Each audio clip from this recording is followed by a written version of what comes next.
सभी को जय मसीह की शालोम। आप सभी का स्वागत है परमेश्वर की महान और जीवित प्रेजेंस में, जहाँ पर आप सेम नहीं रहते। इस दिन का, इस समय के लिए परमेश्वर का थैंक्स कहो और अपनी आंखों को बंद करो और बोलो, प्रभु जो वचन जो बीज हमारी ज़िंदगी में बोया जाए, आपके वचन के द्वारा, पवित्र आत्मा के द्वारा शैतान उसे चुराने न पाए और वह 100 गुना फल लेके आए। प्रभु यीशु मसीह के नाम में हम मांगते हैं, आमीन।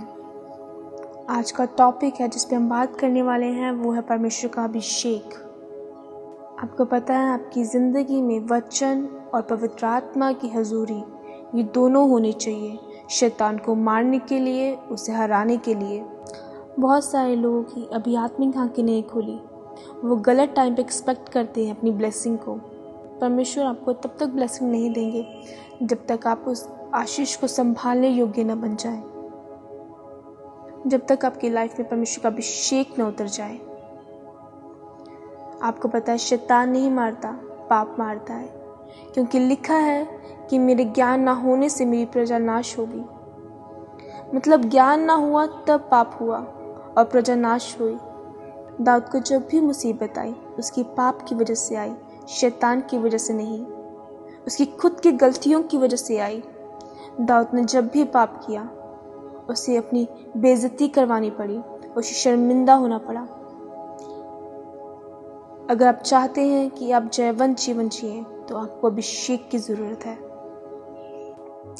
अगर आप अपने हालातों को देख के परेशान हैं और यदि आप ये सोचते हैं कि इन परिस्थितियों से कैसे निकले, तो इसका सिर्फ एक ही हल है, परमेश्वर का अभिषेक। वो चीज़ें, वो परिस्थितियाँ जिसका कोई हल नहीं है आपके पास, जैसे जैसे आप परमेश्वर के अभिषेक में बढ़ते जाएंगे, वो प्रॉब्लम सॉर्ट आउट होती जाएंगी। केवल एक अभिषेक ही है जो आपको ओवरकम करने की ताकत दे सकता है। आत्मा से जन्मा व्यक्ति जानता है, अगर मेरी ज़िंदगी में जो हो रहा है, ये क्यों हो रहा है। दाऊद जानता था उसकी ज़िंदगी में जो हो रहा है वो क्यों हो रहा है। दाऊद ने बतशेबा के साथ पाप किया, उसे भागना पड़ा, उसका खुद का बेटा उसके खिलाफ हो गया, उसका खुद का बेटा उसका विरोधी हो गया। जब वो रास्ते में जा रहा था, उसे एक व्यक्ति मिलता है और उसे उपशब्द, उसे अब्यूज़ करके कहता है, चला जा, परमेश्वर ने शाऊल के घराने का बदला तुझसे लिया है। अब जानते हैं कि दाऊद ने अपने लोगों से क्या कहा। उसने कहा, ऐसे कुछ मत कहना, क्योंकि यहोवा ने इसे आज्ञा दी है मुझे इस तरह श्राप दे। आप समझ सकते हैं यहाँ पे दाऊद के स्टैंडर्ड को, वो आत्मा में कहाँ खड़ा है, आप समझ सकते हैं। यहाँ पर कोई और उसकी जगह होता है तो कहता कि मैं राजा हूँ, इसने मुझसे किस तरह बात की, इसने मुझे किस तरह बोला, इसे मार दो। लेकिन दाऊद जानता था, मेरी ज़िंदगी में कुछ भी शारीरिक नहीं है, जो कुछ भी हो रहा है वो मेरा खुद का किया कराया है, मेरी पाप की वजह से है। उसे पता था जब वो राज्य की कुर्सी पे था तो वो उसकी पवित्रताई थी। अब उसे भागना पड़ रहा है, अब उसे शर्मिंदगी झेलनी पड़ रही है, तो उसकी वो अपवित्रताई है। ये सब कुछ उसकी अपवित्रताई के कारण हो रहा है उसके साथ। और वो ये जानता था कि जब मैं पवित्रताई में जाऊंगा, तब इज्जत फिर मेरी ज़िंदगी में दोबारा आएगी। कुछ भी शारीरिक नहीं है आपकी ज़िंदगी में।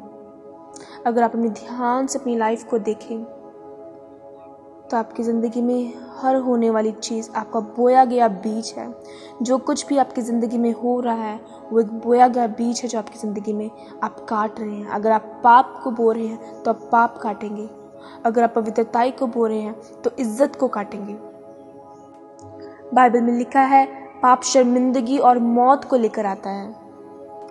फिर चाहे वो बिजनेस की मौत हो, आपके कैरियर की मौत हो, रिलेशनशिप की मौत हो, गाइडेंस की मौत हो जो आपको चाहिए आपकी कॉलिंग के लिए, आपको इन सब चीज़ों से निकलने के लिए, आपको अपनी लाइफ को सेफ रखने के लिए आपको अभिषेक की ज़रूरत है। अपनी लाइफ को इतने हल्के में मत लो, क्योंकि आपकी लाइफ आपको वो नहीं देती जिसके लिए आप डिज़र्व करते हैं, वो आपको वो देती है जिसके लिए आप फाइट करते हैं। हालेलुया। इसलिए यहाँ से अपनी ज़िंदगी के लिए, अपनी लाइफ में परमेश्वर के अभिषेक को मांगो, ताकि आपकी हदें बढ़ सकें। हालेलुया। मेरा विश्वास है आज के वचन के द्वारा आप सब ब्लेस हैं। आइए अपनी आंखों को बंद करें और कहें, हे परमेश्वर, अपनी अभिषेक को दे मेरी ज़िंदगी में। मेरे सारे गुनाहों को माफ़ कर। मैं जानता हूँ, मैं जानती हूँ मेरी गलतियों को, जो गलतियाँ मैंने की वो माफ़ी के योग्य नहीं, परंतु तेरे वचन कहता है कि तू माफ़ करने वाला परमेश्वर है। इसलिए मैं कहती हूँ मुझे माफ़ कर। अपनी अभिषेक को मुझ पर अंडेल दे, ताकि मैं अपनी ज़िंदगी में परिस्थितियों को बदलता हुआ देख सकूं। हे प्रभु यीशु मसीह, मेरी ज़िंदगी में अपने अभिषेक को अंडेले, अपने अनुग्रह की दया मुझ पे करे मेरे परमेश्वर, मेरे सामर्थ्य खुदा परमेश्वर। आज मैं अभिषेक को मांगता हूँ पिता, क्योंकि तू अभिषेक को देने वाला परमेश्वर है, तू माफ़ करने वाला परमेश्वर है। प्रभु मैं जानता हूँ कि आपने मेरे गुनाहों को माफ़ किया, और पिता इस अभिषेक को मैं लेने के काबिल बनूं, इस योग्य बनूं कि मैं इस अभिषेक को अपने ऊपर ले सकूं। मैं आपका धन्यवाद करती हूँ, आपका धन्यवाद करता हूँ, आपका थैंक्स करता हूँ प्रभु यीशु मसीह के सामर्थ्य और मेरे नाम में हम मांगते हैं, आमीन। मेरा विश्वास आप सब ब्लेस हैं आज के वचन के द्वारा। सभी को जय मसीह की। हम फिर मिलेंगे परमेश्वर की महान और जीवित प्रेजेंस में, परमेश्वर के जीवित वचन के साथ। आप सभी को जय मसीह की। God bless you all.